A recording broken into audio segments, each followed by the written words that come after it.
Hello friends, good morning. എല്ലാവർക്കും മഹാലക്ഷ്മി സീരിയലിൻ്റെ ഇന്നത്തെ എപ്പിസോഡിൻ്റെ റിവ്യൂയിലേക്ക് സ്വാഗതം. അങ്ങനെ രാവിലെ എഴുന്നേറ്റ് അയ്യപ്പ ഭഗവാനെ തൊഴാനെത്തുന്ന മഹാലക്ഷ്മിയുടെ കരച്ചിൽ കാണാനായിട്ട് സന്തോഷത്തോടെ കരുണയും ഉണ്ണിയും താഴേക്ക് ചെല്ലുന്നു. പക്ഷേ അവരെ അക്ഷരാർത്ഥത്തിൽ ഞെട്ടിച്ചുകൊണ്ട് വിഗ്രഹം യഥാസ്ഥാനത്ത് ഇരിക്കുന്നതാണ് കാണുന്നത്. കരുണയുടെയും ഉണ്ണിയുടെയും ആ പരിഭ്രമം കണ്ണനും മഹാലക്ഷ്മിയും ശ്രദ്ധിക്കുന്നുണ്ട്. ശേഷം മുത്തശ്ശിയെയും പ്രതാപനെയും കരുണ വിളിച്ചു നോക്കുന്നുണ്ടെങ്കിലും കിട്ടുന്നില്ല. ഒടുവിൽ മോഹിനിയെ വിളിക്കുമ്പോൾ അവർ രണ്ടുപേരും സിറ്റി ഹോസ്പിറ്റലിൽ അഡ്മിറ്റ് ആണെന്ന് അറിയുമ്പോൾ കരുണയും ഉണ്ണിയും അവിടേക്ക് ചെല്ലുന്നുണ്ട്. മുത്തശ്ശിയുടെയും അച്ഛൻ്റെയും കിടപ്പ് കണ്ട് പൊട്ടിക്കരയാണ് കരുണ ചെയ്യുന്നത്. തുടർന്ന് അവർ നടന്നതെല്ലാം പറയുന്നു. ആ അയ്യപ്പ വിഗ്രഹം എൻ്റെ കയ്യിൽ നിന്നും തെറിച്ചുപോയി, അതുകൊണ്ട് അതിനി ഒരിക്കലും തിരിച്ചു വരില്ല എന്നെല്ലാം മുത്തശ്ശി പറയുമ്പോൾ ആര് പറഞ്ഞു തിരിച്ചു വരില്ല എന്ന്? അത് യഥാസ്ഥാനത്ത് അവിടെയുണ്ട്. ലക്ഷ്മി ഭഗവാനെ തൊഴുകയും ചെയ്തു എന്ന് കരുണ പറയുന്നത് കേട്ട് ഞെട്ടുന്നുണ്ട് കേട്ടോ പ്രതാപനും മുത്തശ്ശിയും. എങ്ങനെ ലക്ഷ്മിയുടെ അരികിലേക്ക് ആ അയ്യപ്പ വിഗ്രഹം തിരിച്ചു വന്നു എന്ന് ആലോചിച്ചിട്ട് അവർക്കൊരു എത്തും പിടിയും കിട്ടുന്നില്ല. ഇടിയുടെ സമയത്ത് മുത്തശ്ശിയുടെ കയ്യിൽ ആ അയ്യപ്പ വിഗ്രഹം ഉണ്ടായിരുന്നു എന്ന് കരുണ ചോദിക്കുമ്പോൾ അതെൻ്റെ കയ്യിൽ നിന്ന് പുറത്തേക്ക് തെറിച്ചു പോയ അയ്യപ്പ വിഗ്രഹം പിന്നെ എങ്ങനെയാണ് എത്തേണ്ടടുത്ത് എത്തിയതെന്ന് മുത്തശ്ശി ചോദിക്കുമ്പോൾ ഞാൻ അന്നേ പറഞ്ഞില്ലേ അയ്യപ്പ സ്വാമിയെ തൊട്ട് കളിക്കേണ്ടെന്ന്.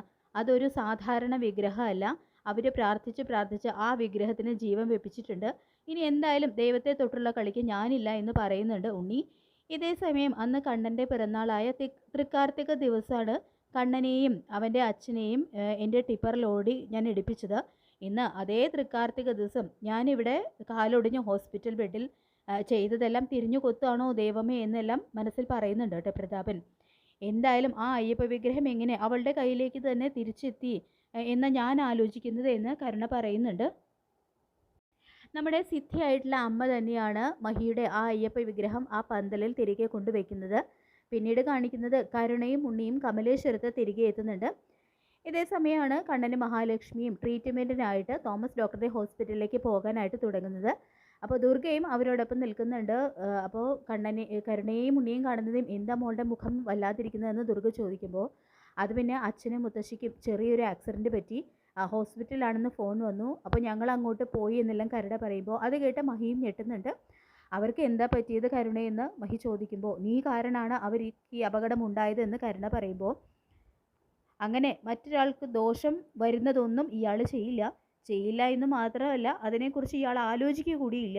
നിൻ്റെ അച്ഛനും മുത്തശ്ശിയും ചെയ്തു കൂട്ടിയതിൻ്റെയൊക്കെയാണ് അവർക്ക് ഇങ്ങനെ അനർത്ഥങ്ങളായിട്ട് തിരിച്ചടിക്കുന്നത്. അതിന് ഇയാളെ പഴിച്ചിട്ട് കാര്യമില്ല എന്ന് കണ്ണൻ പറഞ്ഞതിന് ശേഷം മഹിയെയും കൂട്ടി തോമസ് ഡോക്ടർ ഹോസ്പിറ്റലിലേക്ക് പോകുന്നു. അവർ പോയതിന് ശേഷം ദുർഗയോടായിട്ട് കരുണ കാര്യങ്ങളെല്ലാം പറയുന്നുണ്ട്. അന്ന് ആ അയ്യപ്പ വിഗ്രഹം മോളുടെ അച്ഛൻ പറഞ്ഞിട്ട് ഞാനും പൂജാമുറിയിൽ നിന്നും എടുത്തു മാറ്റാൻ നോക്കിയിരുന്നു. എനിക്കും അത്ര നല്ല അനുഭവങ്ങളല്ല ഉണ്ടായത് എന്ന് ദുർഗ പറയുമ്പോൾ അവരൊരു വല്ലാത്ത ജന്മമാണ്. അവർ പ്രാർത്ഥിക്കുന്നതെല്ലാം അതേപടി നടക്കും. ഇതും അതുകൊണ്ടാണ് കരുണയുടെ അച്ഛനും മുത്തശ്ശിക്കുമൊക്കെ ഈ അവസ്ഥ ഉണ്ടായതെന്നെല്ലാം ഉണ്ണി പറയുമ്പോൾ ഇനി ഇത്തവണത്തെ ചികിത്സ കൂടി കഴിഞ്ഞ് കഴിഞ്ഞാൽ അയാൾ എഴുന്നേറ്റ് നടക്കും അമ്മേ എന്ന് കരുണ ചോദിക്കുമ്പോൾ അതൊന്നും ഉടനെ സംഭവിക്കാൻ പോകുന്നില്ല. മുൻപേ അതിനു മുൻപ് നമ്മളവരെ ഇല്ലാതാക്കാൻ മറ്റെന്തെങ്കിലും വഴി ആലോചിക്കാം എന്നെല്ലാം പറഞ്ഞുകൊണ്ട് കരുണയെ സമാധാനിപ്പിക്കുകയാണ് കേട്ടോ ദുർഗ ചെയ്യുന്നത്. ശേഷം ഇതെന്താ അവളെ ദ്രോഹിക്കാൻ നോക്കുന്നവർക്ക് മാത്രം ഇങ്ങനെ തിരിച്ചടികൾ കിട്ടിക്കൊണ്ടിരിക്കുന്നത് എന്നെല്ലാം ഇങ്ങനെ ആലോചിക്കുന്നുണ്ട് കേട്ടോ ദുർഗ. പിന്നീട് കാണിക്കുന്നത് കണ്ണനും മഹാലക്ഷ്മിയും തോമസ് ഡോക്ടറെ ഹോസ്പിറ്റലിൽ എത്തുന്നു. അപ്പോൾ അവരെ കാണുന്നതും വലിയ സന്തോഷമാവുന്നുണ്ട് തോമസ് ഡോക്ടർക്ക്. ഇതുവരെ നിങ്ങൾ രണ്ടുപേരുടെയും ശത്രുക്കൾ കണ്ണൻ്റെ ഇടതുകാലിന് കൂടി ചലിച്ച കാര്യം അറിഞ്ഞിട്ടില്ലല്ലോ എന്ന് വൈദ്യൻ ചോദിക്കുമ്പോൾ ഇല്ല സർ, അവരത് അറിയാതിരിക്കാനായിട്ട് ഞങ്ങൾ പരമാവധി ശ്രദ്ധിക്കുന്നുണ്ട് എന്ന് മഹി പറയുമ്പോൾ ഇന്നും നാളെയുമായിട്ടുള്ള ചികിത്സ കൂടി കഴിഞ്ഞു കഴിഞ്ഞാൽ കാര്യങ്ങൾ കുറച്ചുകൂടി മെച്ചപ്പെടുമെന്ന് വൈദ്യൻ പറയുന്നത് കേട്ട് എന്തെന്നില്ലാതെ സന്തോഷിക്കുന്നുണ്ട് കേട്ടോ മഹി. എന്തായാലും കണ്ണൻ മലയ്ക്ക് പോകാനായിട്ട് മാലയിട്ടിരിക്കുകയല്ലേ, അതുകൊണ്ട് അയ്യപ്പ സ്വാമിയുടെ ഒരു പ്രത്യേക അനുഗ്രഹവും കണ്ണനുണ്ടാകുമെന്നും വൈദ്യൻ കൂട്ടിച്ചേർക്കുന്നു. കണ്ണൻ്റെ പിറന്നാൾ ദിവസമായ തൃക്കാർത്തിക ദിവസം ഒരു പ്രത്യേക ചികിത്സാ വിധിയാണ് ഞാൻ നിശ്ചയിച്ചിട്ടുള്ളത് എന്നും വൈദ്യൻ പറയുന്നുണ്ട്. പിന്നീട് അവരും രണ്ടുപേരും മുറിയിലേക്ക് പോകുന്ന സമയത്ത് സാഗറിനെ കാണുന്നുണ്ട് കേട്ടോ. അപ്പോൾ പഴയതുപോലെയല്ല, സാഗറിനെ കാണുന്നതും സ്നേഹത്തോടെ സംസാരിക്കുന്നുണ്ട് കണ്ണനും മഹിയും. അപ്പോൾ സാഗർ പറയുന്നുണ്ട് സാറും മഹാലക്ഷ്മി മാഡവും എന്നോട് ക്ഷമിക്കണം.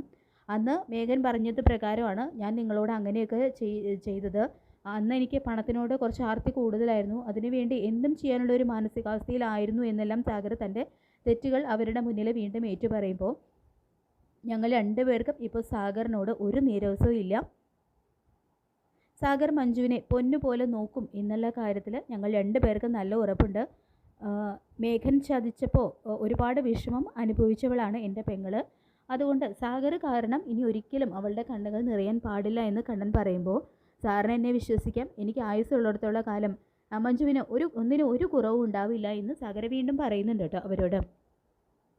തുടർന്ന് കണ്ണൻ സാറിനോടൊപ്പം മല ചവിട്ടാനുള്ള ആഗ്രഹത്തെക്കുറിച്ചും സാഗർ പറയുമ്പോൾ അതിനെന്താ, സാഗർ ഇന്ന് തന്നെ മലയ്ക്ക് പോകാനായിട്ട് മാല ഇട്ടോളൂ.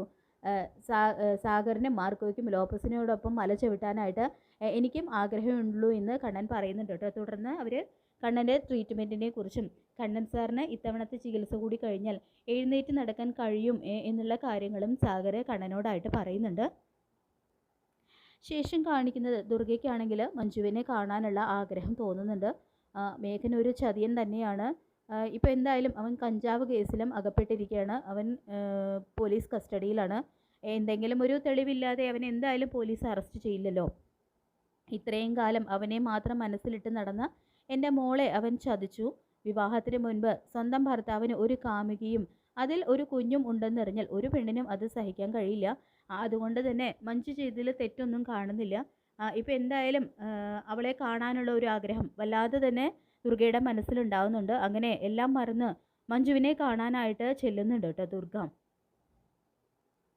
പിന്നീട് കാണിക്കുന്നത് പ്രതാപനും മുത്തശ്ശിയാണെങ്കിൽ തോമസ് ഡോക്ടറുടെ ഹോസ്പിറ്റലിൽ തന്നെ ചികിത്സയ്ക്കായിട്ട് എത്തുന്നുണ്ട്. കാരണം ആക്സിഡൻറ്റിൽ അവർക്ക് നല്ല പോലെ ചതവ് സംഭവിച്ചിട്ടുണ്ട് അവരുടെ ശരീരത്തിന്. അപ്പോൾ ഉഴിച്ചിലൂടെ അതൊക്കെ ഒന്ന് നേരെയാക്കി എടുക്കാൻ വേണ്ടിയിട്ടാണ് അവർ തോമസ് ഡോക്ടറുടെ ഹോസ്പിറ്റലിൽ എത്തിയിരിക്കുന്നത്. പക്ഷെ അവിടെ വെച്ച് കണ്ണൻ വീൽ ചെയറിൽ എഴുന്നേൽക്കാൻ ശ്രമിക്കുന്നതെല്ലാം അവരിങ്ങനെ കാണാനായിട്ട് ഇടയാവുന്നുണ്ട്. അങ്ങനെ അവർ രണ്ടുപേരും അത് കണ്ട് ഞെട്ടുന്നുണ്ട് കേട്ടോ.